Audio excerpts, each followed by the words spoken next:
Des manifestations de motards en colère un peu partout en France aujourd'hui contre les zones à faible émission. Eh bien, ces motards sont rejoints par des forains. Bonjour René Ayoun. Bonjour. Bienvenue sur Sud Radio.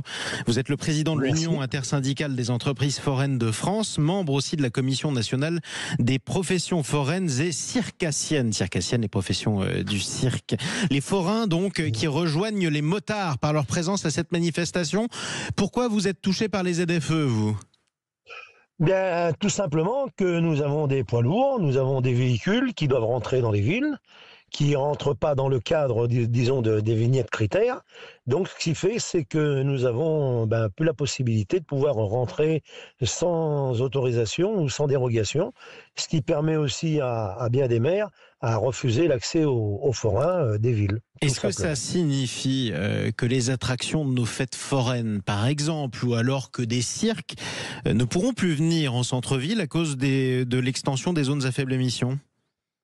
Alors tout à fait, puisqu'il faut que l'on demande des dérogations aux métropoles. Oui. Si les dérogations sont accordées, c'est bien. Si elles ne sont pas accordées, on ne peut pas rentrer dans les villes où on est verbalisé. Et ce qu'il faut savoir aussi, on a un autre problème, c'est le transit. Le transit, lorsque l'on passe dans des zones, il faut, pour aller d'un point A à un point B pour traverser la France, passer dans des zones à faible émission. Et là, avec les lecteurs de plaques automatiques, on sera systématiquement verbalisé.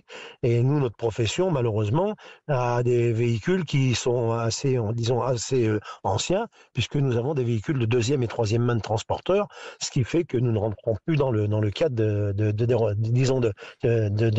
la ZFE normale, quoi. En gros, vous pouvez plus travailler dans ces cas-là. Juste pour qu'on se fasse une idée, ça vous coûterait combien, vous, si vous changiez un camion pour en prendre un neuf qui aurait la bonne pastille ? À peu près 100 000 euros. 100 000 euros, effectivement.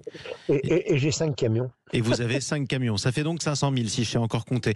Bon, résultat, voilà, vous allez rejoindre les motards aujourd'hui. Vous rejoignez en fait le mouvement des gueux lancé par l'essayiste et écrivain Alexandre Jardin. Vous vous considérez traité comme un gueux, vous ? Tout à fait. De toute façon aussi, il y a une chose, une particularité qu'il faut bien aussi se mettre, dans la conscience, c'est que notre public aussi est impacté. Donc ça fait que même que si on a l'autorisation de pouvoir arriver à rentrer dans les villes, eh bien notre public populaire, lui, va être pénalisé aussi. Donc automatiquement, c'est un meurtre social et un meurtre de la culture qui est en train de se faire par les ZFE. Alors dernière question, aujourd'hui vous rejoignez par votre présence les manifestations des motards. Est-ce que vous prévoyez des manifestations plus fortes ou plus spectaculaires ? Les forains, parfois, nous y ont habitués dans le passé. Ah là, ça va être la bonne surprise, parce que pour l'instant, disons que c'est simplement de faire prendre conscience au gouvernement qu'il y a un très grave problème. De toute façon, vous savez, il y a deux sortes de personnes en France, les personnes qui se résignent et les personnes qui se révoltent. Et je ne pense pas que le monde forain fasse partie des personnes qui se résignent. Ça veut dire qu'il faut s'attendre à des blocages plus tard ? Plus tard, tout à fait. Bon, écoutez, le message sera passé. En tout cas, merci René Ayoun, président de l'Union intersyndicale des entreprises foraines de France.